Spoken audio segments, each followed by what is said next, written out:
He's right there. Do you think he'll stop his press conference? All right, I'm out of here, guys.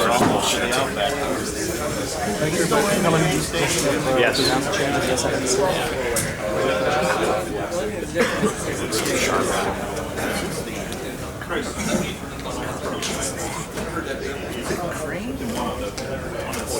Hi guys, thanks for being here. A couple quick comments about last week's game. Very much impressed with, really impressed with the way our guys started that game. I was worried anytime you always try to look for advantages, disadvantages going into the game. The fact that we had a very physical game against Iowa previous week, very physical, and our opponent was off. And so I think our staff and our players really. The good thing is about this team, I'm very honest with them and very open with them. And I was very concerned about them being fresh, and especially after that game, to still get our work done against a fairly complex offense and defense. And they did a great job. My hat's off to our staff and our players because we didn't practice as long as we would normally, just because of the previous week's game. And then we had to get them fresh for the Penn State game, knowing that Penn State would be very fresh. So I'm very impressed with the work ethic for that week. On offense, the champions are Marcus Hall, Corey Lindsley. Those guys are playing. I made a comment. It's hard for me to say we're the best offensive line in America because I just don't get to see everyone else. But I've done this a while, and this is I'd take this offensive line over any offensive line that I've seen. These guys are tremendous players. And, their work ethic and alignment and cohesiveness is arguably one of the best I've ever been around. Tight ends Jeff Harmon and Nick Vanette, both graded out champions, are playing very well. Jeff Harmon is playing at a very high level right now. Certainly in blocking, I know we got to give him some more catches, but he's just playing at a very high level. Wide receivers continue to improve and play very well. Chris Fields, Devin Smith, and Philly Brown. Who didn't make it? Oh, Evan Spencer, I'm not surprised because he didn't play. Well, I got dinged up a little bit, but he'll be fine for next week. And then the co-offensive players of the week are Carlos Hyde, playing at a very, very high level. And then offensive tackle captain Jack Mewhort played as well as we've seen him play. He plays at a high level too. On defense, Ryan Shazier graded a champion effort. Duran Grant. C.J. Barnett, and we had co-defensive players of the game. Number one is Roby, played very well, played his best game, and also was very, very instrumental in our special teams. And Noah Spence played by far his best game. 4 tackles for loss, 2 sacks, and 5 pressures, 34 production points. And that's kind of when we recruited Noah, that's what we anticipated we'd have. On special teams, Jordan Hall, we welcome him back. He was on all phases of the kicking game and played exceptional. Great effort and very productive. Was the lead blocker on Dontre Wilson's return. Made a great tackle, his first tackle, I think, and maybe it was a putback. I'm not sure about that. Look for him to be continually very involved in the kicking game. The other guy I want to mention is Craig Cataline. Very unique story. 4 years in the Navy, served our country overseas. And he's arguably my favorite, but one of my favorite players. And he was very powerful in kickoff cover for us. Very valuable guy on our team right now. Just his demeanor, his leadership, his toughness, and was all over the place on kickoff. And Dontre Wilson also champion level mention. Our punter did good as well. So I'll answer any questions. This is a week of get some guys healthy. We want to get Evan Spencer back. Braxton Miller also got hit in the knee a little bit in the late in the game, so he's fine. So we just got to, today's the day to get him healthy because we need to be full speed by tomorrow. I think Tuesday and Wednesday. So I'll answer any questions for you. Far left, Rusty. Urban, when you took the job, you inherited a team that had a losing record, 7 losses. Were you wary that there might be problems with the culture or personnel that might take longer to turn this around than what you might be optimal? Not really. I mean, I guess I have so much respect for Ohio State and the previous coaching staff. I knew all those guys. I knew Coach Dressel very well, so I kind of figured it would be, there's some maybe issues, but nothing that can't get fixed. And you can recruit good players at Ohio State. I think early in the season, our first year, I was very alarmed. We weren't playing very hard. Right? We weren't playing very smart. I had a brand new coaching staff that I was concerned about. All those concerns seem to be working themselves out. We had incredible leadership last year, and our coaching staff turned out to be very good. But I didn't know, 7 of the 9, I didn't know. So, no, I didn't think it was. Are you a little bit surprised that, not surprised that it's worked out how it has, but again, they had lost 7 coming off a bowl game, coming off losses to big games down the stretch the year before, that there haven't been, that they've been able to overcome any problems they've encountered. You win close games, you win big games, whatever. I try not to look back too often. I look back to the beginning of last year, and that was very alarming. Up to now, we're just trying to find a way to get to the next week. So we compartmentalize, we focus, and so to answer your question, I haven't even really thought about until you brought it up. We're just trying to get a win on the road at Purdue. Second row middle, Dave. You guys brought a lot more pressure defensively. Did you go to the defensive coach to say, hey, this is something I want done, or can you just take us through maybe the change there? Yeah, we did have some conversation. I think Ryan Shazier is one of the best blitzers in America. That doesn't blitz very much, and so we had that conversation. I think disruptive defense is hard to go. I'm an offensive guy, so disruptive defenses are very hard to work against. And I thought Luke and Everett did a very good job mixing it in. Some pressure, but we disrupted this quarterback. To let that guy sit back there and throw, I'm not sure, I don't know if we lose a game, but we certainly would have held him to 14 points. And Devin Bogart, when I asked about him real quick, he left. Is he okay, or no? Yeah, I heard his knee, ACL. Same knee. So he's just crushing. He's in my office right now, and he's a great kid. He's going to actually very positive about it. He's going to have surgery this week. Big blow. Front row, Bill. In terms of the defensive pressure, how frustrating was it until last week? It seems to be a little more passive than. I think it's frustrating for everybody. I mean, there was a time here where a decade of defense that was as good as anybody in America. Last 3 years, it hasn't been that way. But I see improvement. I think player development is going to be very important. We lost a lot of great players from last year's team. Last year's defense, the last half of the year was Buckeye defense that I was used to watching all those years. First half was not. The first half of this season, we were okay. I knew we'd have some growing pains with all the brand new players. You know, when Christian Bryant went down, you're playing with, I want to say, 8 or 9 new starters on defense. But we're 9 games into it, so I think we should be, I'm glad we played the way we did, because I was starting to get a little concerned. What's the next step? Well, just keep doing what we're doing. Next step is we want to be a disruptive defense, and we will be a disruptive defense. And that means sometimes you might give up a play. That's okay. That's better than just giving up a bunch of plays. So I like where we're at. I like the fact that we are getting better. We address some situations and we see some development going on. The Christian Bryant injury was, I keep going back to that because that's just something that Russian did in Cartman. Our best player.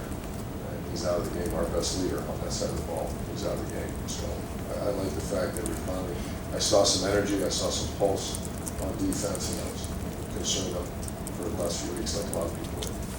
Front row, Tim.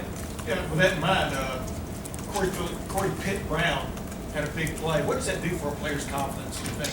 Or because obviously he's been thrust into that role. Well, it's interesting. Coach Fickle and I had a meeting this morning, and he made a comment that, because we were kind of giving ground at an alarming pace again, a little bit like the way the Iowa game started.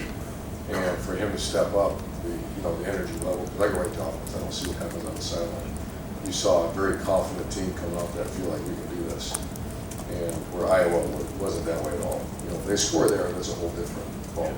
Yeah. The other thing, Country Wilson, he was upbeat after the game. He got 4 touches. Do you see? I know we ask about him every week, but he seems to be adding a little bit more every week. What do you see in your crystal ball coming down the stretch here? I see a guy that's on one of our big plays, he was blocking. And so that means he's learning to be a full-time member. It's not just, hey, Nautre's in the game. You know. So he'll be more and more involved. The thing I like about Nautre that you all see is his incredible passion for the game. He's an energizer. Yeah, we've, I don't want to say mandated it, but he's playing with more and more and more.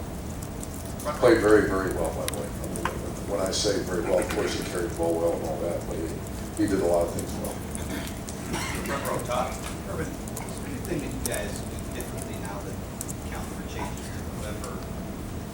Coaching with more urgency, you expect more urgency to come? It just seems like November is the month where teams need a little bit more, not that just anything else that's happened, but it seems like there's more of a sense of urgency this month, not just here, but across all top 25. You know, we don't go in the season saying we want to win this, win this, win this. We're not, if you look around, there's not a bunch of goals. We don't have a goal award and go undefeated, win the national championship. We don't put that down. We simply, there's too many variables involved. And my concern ever since I've been head coach, I said, well, what are our goals for the year? We don't have that conversation. It's always the same. We compete for championships in November. We get to November and then let's go try to find a way to win the championship. Because there's so many, injuries and issues you have to deal with. So that's our focus. We're going to be in November. We are competing for championships. So you can bet the focus is very intense. Do you think it's going to turn up a little bit though, like practice? Yeah, that's practice. Oh, I don't know about that because I think it's a fine line. We've had some kids they were 8 games in, they were playing, 650 plays. So there's a lot of wear and tear that we're very cautious of. But the focus is very much there. All right, Austin. Urban, I know there's a lot that goes into developing a quarterback. Braxton's completion percentage is around 12 points.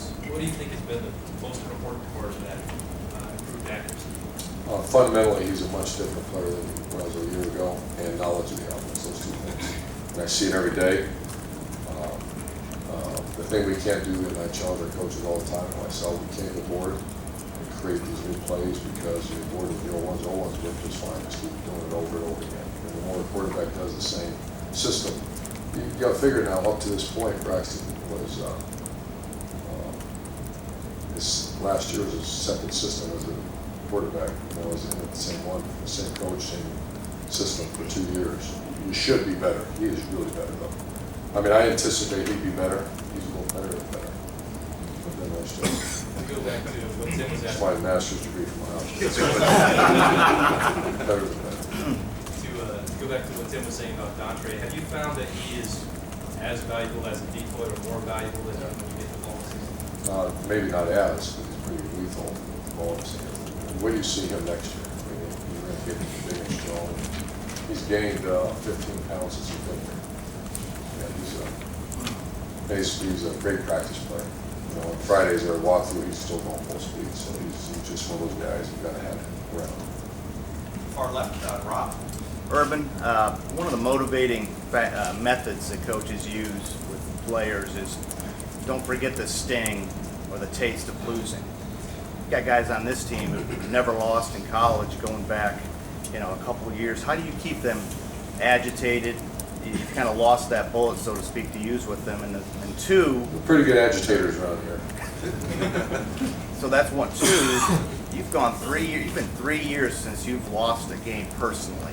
Have you lost any of the exact feeling of that sense of loss and the feeling of losing? You remember what it's like? Do you know how to remove him? I think it's very valid that, not only about coaches, but about players keeping them hungry. I think that's kind of the message of the question, and that's something we think about all the time. But, that word, that L word, is not a good word for anyone. So the one thing is we coach very hard. Lou Holt said it best: you coach hard when you win. When you lose, it's very fragile. And we were coaching very. You come out to practice and you're like, my gosh, you act like the offense is the worst in the country.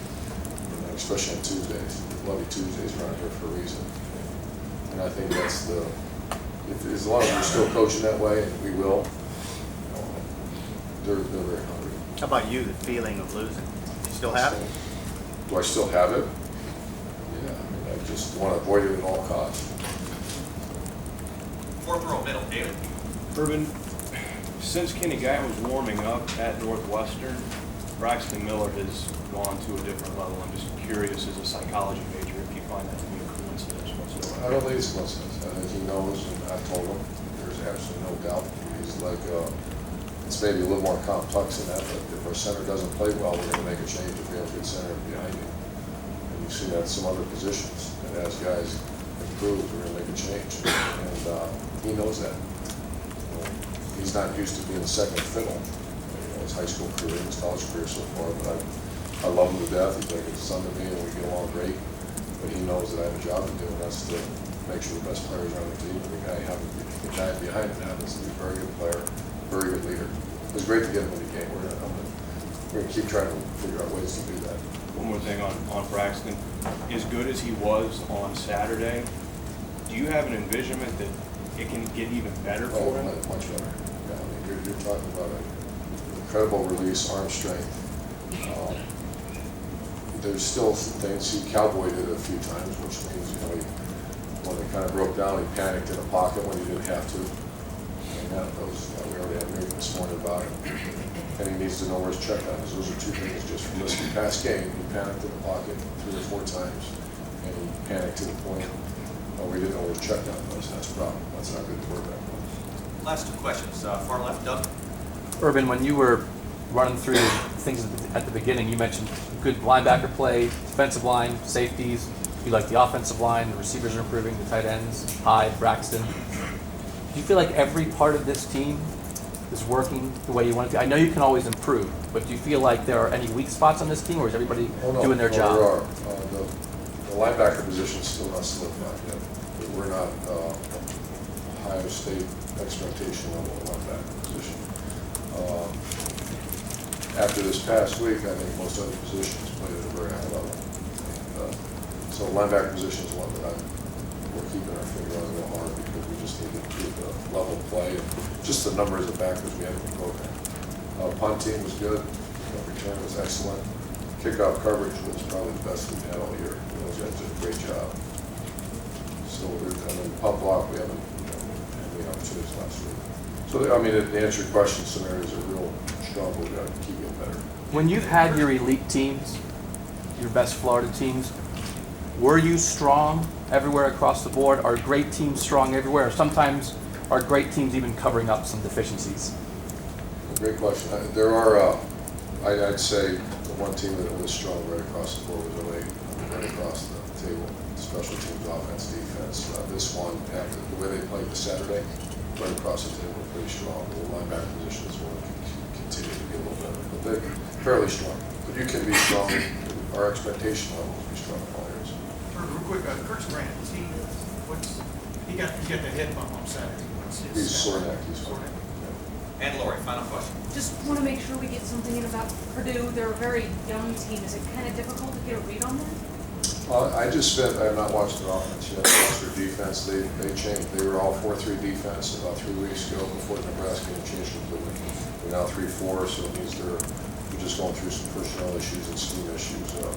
Very big up front, but like I said, we're just still trying to figure out what we're going to see Saturday, because it's completely different from the first half of the season to that.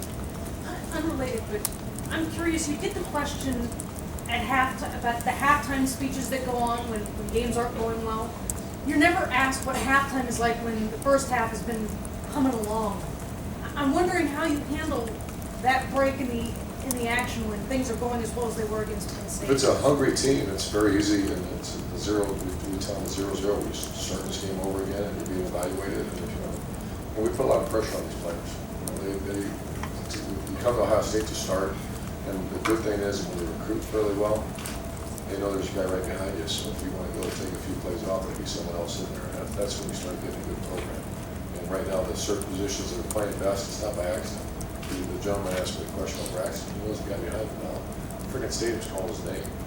So you better be pretty good. Have a good day. Thanks. Thanks.